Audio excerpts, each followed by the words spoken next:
नमस्कार दोस्तों, मैं हूं मुकेश कुमार और आप देख रहे हैं हमारा सबसे लोकप्रिय चैनल आइए कुछ सीखते हैं।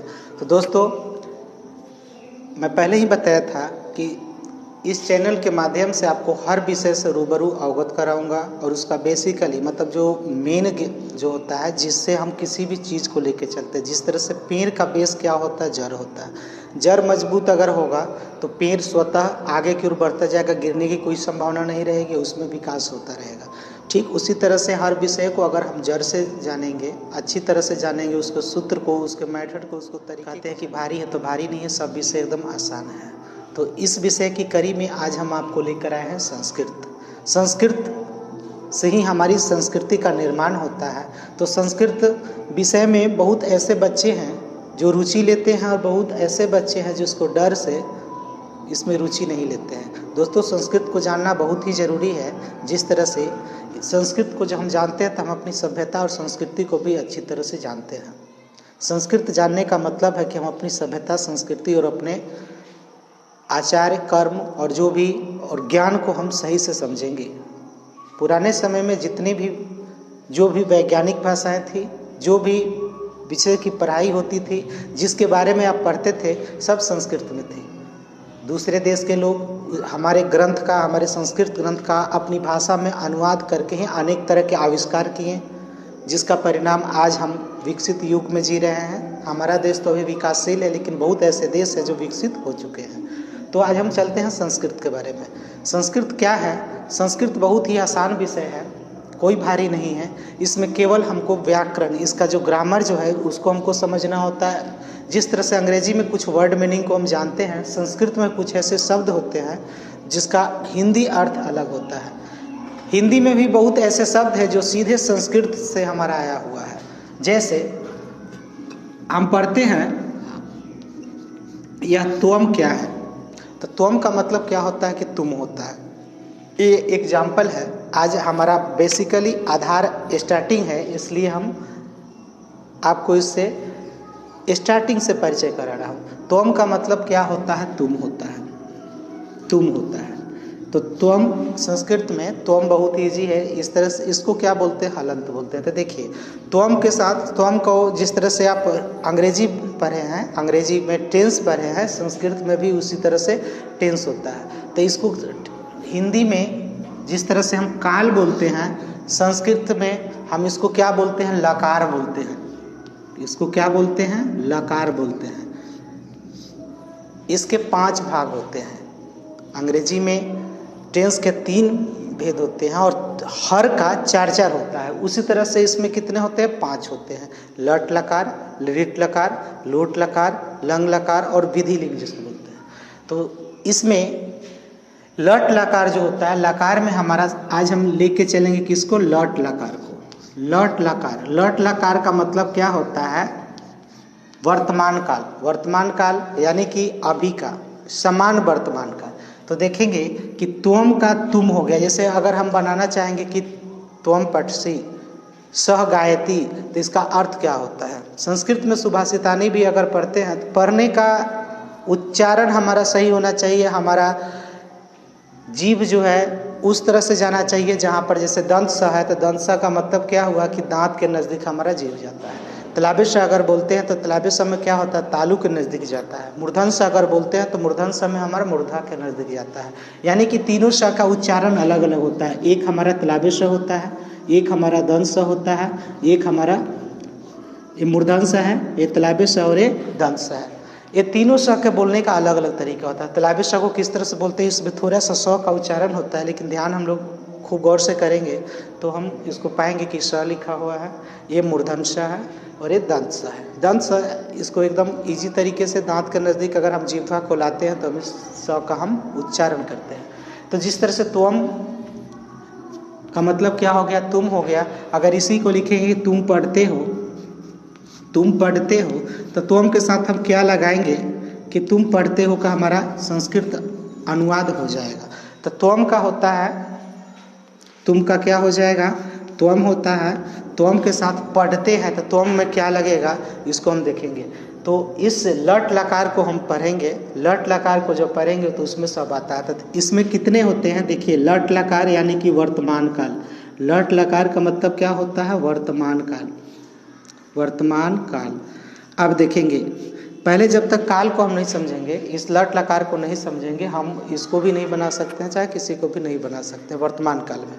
उसी तरह से लिट लकार को पढ़ेंगे, लोट लकार को पढ़ेंगे तो हम भूतकाल के बारे में जानेंगे, भविष्यत काल के बारे में जानेंगे, चाहिए के रूप में क्या होता है, सबके रूप में क्या होता है, तो सबका अलग अलग सूत्र होता है। तो एक सूत्र वर्तमान काल यानी कि लट लकार को देखते हैं।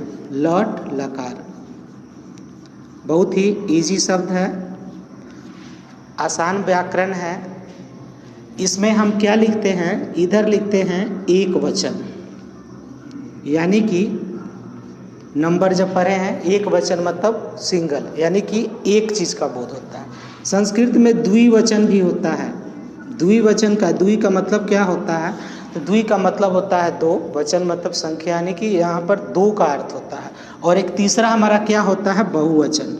बहुवचन का मतलब क्या होता है, जिसमें दो से अधिक, यानी कि बहु का मतलब ही होता है बहुत, यानी कि दो से अधिक जो भी होता है सब बहुवचन में आता है। ये तो हमारा हो गया एक वचन, द्विवचन और बहुवचन। अब हम इसमें पुरुष आते हैं, जिस तरह से अंग्रेजी में पढ़े कि first person, second person, third person. तो इसमें क्या होता है, इसमें होता है प्रथम पुरुष, प्रथम पुरुष पु लिख देंगे, यानी कि प्रथम पुरुष हो गया। इसी तरह से होता है मध्यम पुरुष, मध्यम पुरुष। और तीसरा क्या होता है, उत्तम पुरुष, उत्तम पुरुष। अब देखिए, प्रथम पुरुष क्या है, मध्यम पुरुष क्या है, उत्तम पुरुष क्या है। तो इसमें क्या, एक वचन में हम लिखेंगे ती, इसका सूत्र है, ये फॉर्मूला है। ती होता है, यहाँ पर त होगा, यहाँ पर लिखते हैं अंति। अब देखिए ये सब क्या है, बहुत इजी है। अभी आप लोग को देख रहे होंगे कि क्या लिख रहे हैं, तो क्या नहीं है, मैं सूत्र लिख रहा हूँ, लेकिन इसको मैं आपको जब बताऊँगा तब आप कहिएगा कि वो ऐसा था। तो किताब जब पढ़ेंगे तो आपको ऐसा आ जाएगा। ती तो अंति हो गया। दूसरा होता है मध्यम पुरुष में क्या लिखते हैं, सी लिखते हैं। दोस्तों एक चीज़ का बराबर ख्याल रखेंगे, संस्कृत में जब भी लिखते हैं ज़्यादातर हम हर्षिकार लिखते हैं, दीर्घिकार को बहुत ही नगण्य रूप में यूज करते हैं, यानी कि बहुत ही कम यूज करते हैं। तो यहाँ पर सी हो गया, यहाँ पर थ लिखते हैं, थ लिख के विसर्ग देते हैं, थ लिख के विसर्ग लिख देंगे तो अ का उच्चारण होता है, यानी कि थ हो जाएगा। और तीसरा क्या होता है, सीधा थ होता है। उत्तम पुरुष में इसी तरह से आमी, उसी तरह से यहाँ पर होता है आवह, आव लिख के विसर्ग लिख देंगे तो क्या हो जाएगा, आवह। और यहाँ पर क्या होता है, आमह। हलंत हमेशा याद रखेंगे, जैसे तो में तो म में हलंत होता है। अब देखेंगे कि ती किसके साथ लगता है, त किसके और अंति किस में लगेगा। तो यह जो होता है यह हमारा थर्ड पर्सन में आता है। जैसे ती किसके साथ लगेगा, तो वह का हमारा संस्कृत क्या होता है, स होता है। मैं आपको अलग लिख के बताऊंगा, लेकिन यहाँ पर देखते चलिए। स होता है, यहाँ पर तऊ होगा, और यहाँ पर अंति किस में लगता है, ते के साथ लगता है। सी त्वम के साथ लगेगा, थ किसके साथ लगेगा, यूयाम के साथ लगता है, और थ सीधे यूयम के साथ लगेगा। आमी में इसी तरह से आमी किसके साथ लगता है, अहम के साथ आमी लगता है। आवह लगता है, आवाम के साथ लगेगा। और आमह जो है वयम के साथ लगता है। अब देखते चलिए सबको हम क्या होता है कि यह है आखिर क्या। तो हम आपको एग्जाम्पल में बहुत पहले बताए थे कि तुम पठसी मतलब तुम पढ़ते हो। तो तुम पढ़ते हो हम लिखे हैं, लेकिन इसका कैसे बनाएंगे, तो तुम का अब हम यहाँ पर क्या लिखेंगे, तो तुम का बहुत ही ईजी होता है। तुम को हम लिखते हैं कि त्वम, यहाँ पर हम लिख देंगे त्वम। अब देखेंगे त्वम के साथ क्या लगता है, तो यहाँ पर देखिए, यहाँ पर हमारा त्वम लिखा हुआ तो उसके साथ सी लिखा हुआ, तो पठ धातु होता है। पठ धातु होता है तो पठ में सी जोड़ देंगे, यानी कि त्वम पठसी, तुम पढ़ते हो को क्या हो जाएगा, कितना इजी है देख लीजिए। त्वम के साथ सी लगता है तो त्वम का तुम हो गया, और पढ़ना का पठ होता है तो पठ धातु में हम सी जोड़ देंगे, त्वम पठसी मतलब तुम पढ़ते हो, तुम पढ़ते हो त्वम पठसी। इसी तरह से तुम गाते हो तो गा धातु है तो त्वम गायसी तुम गाते हो। इस तरह से हमारा सब बनते हुए चलेगा। अब मैं इसको विस्तृत रूप में समझाता हूँ, इसको देखेंगे। बहुत ही इजी है संस्कृत, कोई भारी नहीं है। इस भाषा को समझना बहुत ही आसान है। और किस तरह से आसान है तो थोड़ा सा हमको दिमाग लगाने की ज़रूरत है। किस चीज़ में दिमाग लगाएंगे तो यह जो विधि जो है, इसका रूल जो है, इसका नियम जो है, इसमें लगेंगे। किसी भी चीज़ को याद नहीं करते, हम अपने दिमाग में उसको फिट करते हैं, यानी कि बैठाते हैं। बैठा लेंगे तो एकदम आसान तरीके से इसको हम जान जाएंगे। अब जिस तरह से हमारा टोटल लिखा हुआ है कि स क्या है, तऊ क्या है, ते क्या है। स किस में लगेगा, ती में लगेगा। कब, जब हमारा लट लकार वर्तमान काल हो। तो इसको एक छोटे से ग्राफ के बारे में हम समझते हैं। इसका एक सारणी दिया हुआ है जिसमें सबका अर्थ है हमारा। देखिए स मीन्स क्या होता है तो वह होता है। तऊ तो जिस वह, तो यहाँ पर द्विवचन में आएंगे तो वह का क्या होता है, वे दोनों हो जाएगा। ते मीन्स क्या होगा, वे सब हो जाएगा। उसी तरह से त्वम मीन्स क्या होता है तो तुम होता है। यूयाम मीन्स उसी तरह से द्विवचन में आएंगे तो तुम का द्विवचन क्या हो जाएगा, तुम दोनों होगा। यूयम का उसी तरह से तुम सब लिखेंगे या तुम लोग लिखेंगे। उसी तरह से अहम पर आते हैं, यानी कि अहम का जैसे मैं या हम लोग अंग्रेजी में पढ़ते हैं कि आई और वी, तो यहाँ पर संस्कृत में क्या होगा, अहम मीन्स मैं। आवाम यानी कि द्विवचन में आवाम का मतलब क्या होगा, हम दोनों। और वयम जब होगा तो हम सब होगा, हम लोग होगा। बहुत ईजी है इसका। सह तौते त्वम यूयाम यूयम और अहम आवाम वयम। तो स के साथ ती लगाते हैं। जैसे कि वह पढ़ता है तो क्या होगा, तो वह पढ़ता है, वह का क्या हो हमारा हो जाएगा। अगर हम एग्जाम्पल के तौर पर लिखते हैं कि वह खेलता है, वह खेलता है लिखेंगे तो वह खेलता है का क्या होगा। यहाँ पर देखेंगे कि वह का हमारा क्या होता है तो वह का हमारा होता है सह। सह मीन्स होता है वह। यहाँ पर भी लिखा हुआ है कि वह का क्या होता है, सह होता है। सह मीन्स क्या होगा, वह होगा। बहुत ईजी है। तो सह के साथ क्या लगाएंगे, तो हम जो नीचे जो लट लकार का लिखे हैं उसमें सह के साथ क्या लगता है, ती लगता है। तो सबसे पहले हम क्या देखेंगे कि इसमें खेलना का क्या होता है। यहाँ पर देखिए तो संस्कृत में बहुत ऐसे वर्ड हैं जिसका चेंजिंग होता है, यानी कि बदलाव होता है, और बहुत ऐसा वर्ड है जिसका बदलाव नहीं होता है। जैसे कि खेलना को खेल भी लिखेंगे तब भी हमारा सही है।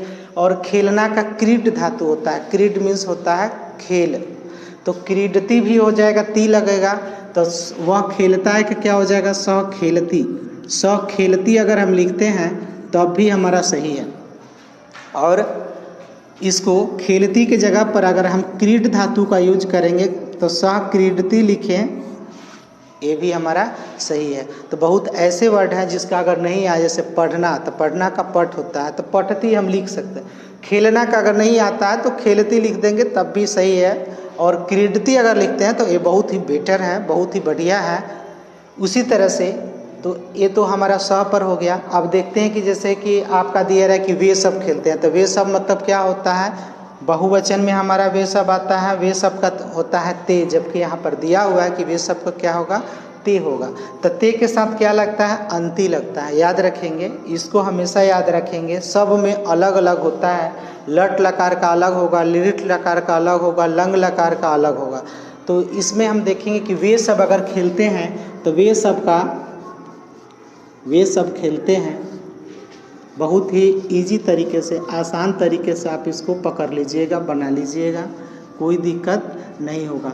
वे सब का हमारा यहाँ पर ते लिखा हुआ है, इसमें भी आपको हम वे सब का लिख दिए हैं कि ते मीन्स वे सब होता है। तो वे सब का यहाँ पर हम लिखते हैं ते।